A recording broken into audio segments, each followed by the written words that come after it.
A mí me gusta mucho de este encuentro lo del momento es ahora, porque creo que el coste de oportunidad de que el momento no fuera ahora es terrorífico. Y es terrorífico porque se perderían las tres grandes virtudes de la economía circular, que es, por un lado, la utilización responsable de recursos. Los recursos no son infinitos, y aquí hay una paradoja que no quiero, que si no la digo reviento. Los recursos no son en el mundo, en la Tierra. Sin embargo, el Sol podría proporcionar 10.000 veces la energía que tiene la Tierra en cualquier periodo de tiempo. Es decir, ni volviéndonos locos podríamos gastar tanta energía como... Sí. Perdona un momento, Sí, Javier. sí. Vamos a utilizar ese micro porque creo que hay también problemas de conexión. Esto es un Decía clásico que en todos los directos. Ni volviéndonos locos podríamos consumir 10.000 veces la energía que consumimos hoy. Es decir, que ahí hay una paradoja interesante. Pero en cualquier caso, los recursos minerales, desde luego, no son infinitos. Otra de las grandes virtudes es la reducción drástica de la emisión de gases de efecto invernadero, que no hace falta comentarla, en sí misma ya sabemos lo que significa. Y finalmente la reducción de la contaminación que puede suponer unos residuos vertidos sin controlar. Por tanto, con estas tres ventajas que por otra parte concretan, en mi opinión, muy bien la definición clásica de sostenibilidad, que es desarrollarnos sin comprometer el desarrollo de las generaciones futuras, pues evidentemente huelga decir lo oportuno de decir que el momento es ahora. Y por tanto no sería tanto la pregunta ¿por qué la economía circular?, sino ¿cómo no vamos a meternos de lleno en la economía circular? Desde luego saludo al establecimiento de la estrategia de economía circular, España Circular 2030. Creo que es un instrumento que, a la par que la europea, sigue poniendo a Europa y España dentro de ella en la vanguardia mundial del cuidado por el medio ambiente, del cuidado de pasar no solo del cuidado por el ser humano como individuo, sino de pasar al entorno del ser humano para seguir profundizando en el cuidado del ser humano. Yo creo que estamos también en este sitio tan maravilloso por enfocarnos en una de las tres R's virtuosas del círculo virtuoso de reducir, reutilizar, reciclar. Desde luego, en cuanto a la industria se refiere, esa R tercera es la que de lleno le afecta, y dentro de ello probablemente para mí es el momento de hablar de los metales, que es el mundo en el que estoy. No solo hablar del cobre, sino también de otros metales fundamentales como el acero y el aluminio, que son metales que se vienen reciclando desde hace muchísimos años porque son valiosos en sí mismos y por tanto pues siempre ha interesado. Ahora el interés es más generoso de lo que era antes. No solo es evidentemente económico, sino yo diría que primordialmente es un interés, por así decirlo, de cuidado del medio ambiente, de cuidado y de entrar de lleno en la economía circular. Los metales que he mencionado, el acero, el aluminio y el cobre, ya se reciclan de forma que un tercio de cada uno de ellos se consumen por la vía secundaria en el mundo. De cada metal de estos, un tercio de ellos, un tercio de la cantidad total, es de origen secundario. Pero en Europa este ratio es muy superior. Este ratio en Europa viene a ser, en el caso del acero y el aluminio, del orden del 60%, en el caso del cobre, del 45%. Son ratios espectaculares. Y hay otros ratios muy alentadores ligados a ellos, que es la reducción de la emisión de gases de efecto invernadero cuando es la vía secundaria la que se utiliza para producirlos. En el caso del acero es una reducción del orden del 60%, en el caso del aluminio del 90%, en el caso del cobre del 65%.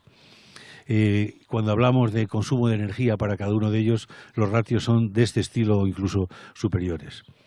El proyecto circular Monse, por el que me preguntabas, pues es un proyecto de circulación de la parte eléctrica y electrónica de diversos equipos.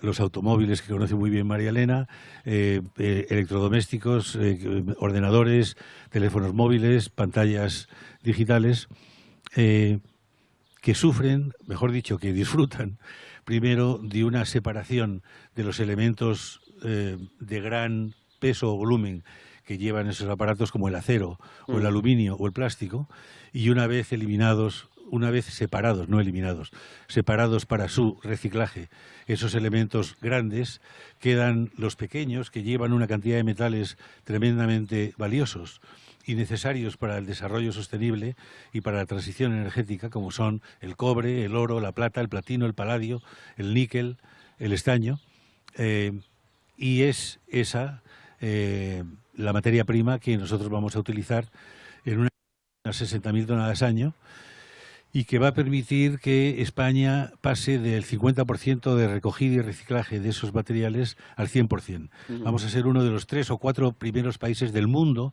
que va a alcanzar el 100% de reciclaje. Pero el impacto del proyecto no solo se centra en España, sino que en términos cuantitativos también supondrá para Europa un salto de 12 puntos porcentuales del 50 y tantos por ciento que se recoge en Europa al 68%. Importantísimo. Imposible no decir que Europa está muy en vanguardia del mundo en el reciclaje de estos materiales, más del 50%, como he mencionado, cuando la media mundial es del 20% y la media mundial sin Europa el 17%. Yeah. Es decir que...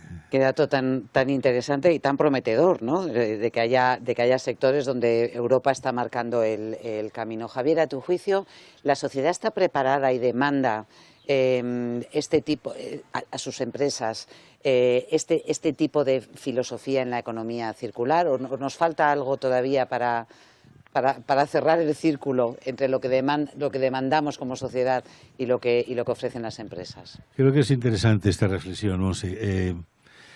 Yo creo que la respuesta concreta es no.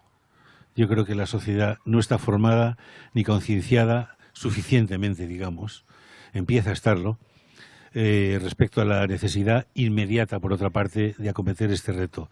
Y creo que, como todos los grandes retos y todos los grandes cambios, tiene que venir top-down, tiene que ser algo que nazca de arriba y se desparrame hacia abajo. Y ese arriba, para mí, es primero un acuerdo del estilo del Acuerdo de París, por ejemplo, en cuanto a la economía circular concreta. Es decir, para definir lo que hay que hacer y lo que no hay que hacer. Como lo que hay que hacer es bastante obvio, voy a mencionar un ejemplo de lo que no hay que hacer, que se ha mencionado antes, creo que fue la vicepresidenta la que lo mencionó. No es tolerable el utilizar países como vertederos de desechos de los países más ricos del mundo, digamos Europa o la OCDE, etcétera, ¿no? Y desde luego la concienciación en Europa es muy superior al resto del mundo, como las cifras demuestran. El establecimiento de estrategias de economía circular como la de España y como la de Europa, desde luego, es un paso imprescindible, no suficiente, pero imprescindible para ello. Creo que la colaboración público-privada es absolutamente esencial, como en tantos otros ámbitos, y creo que el fomento de la innovación es imprescindible.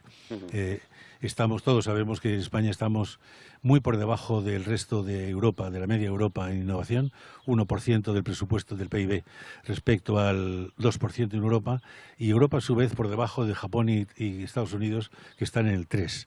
De manera que hay que trabajar en ello de forma inmediata. Y desde luego pedagogía desde todos los orígenes para concienciar a la sociedad, y a la sociedad en términos concretos, ayuntamientos, empresas productoras de esos equipos que nosotros, cuyos, desechos vamos a tratar para reutilizar y poner esos materiales en disposición del Grupo Antolín, por ejemplo, para producir los componentes del automóvil que fabrican, ¿no?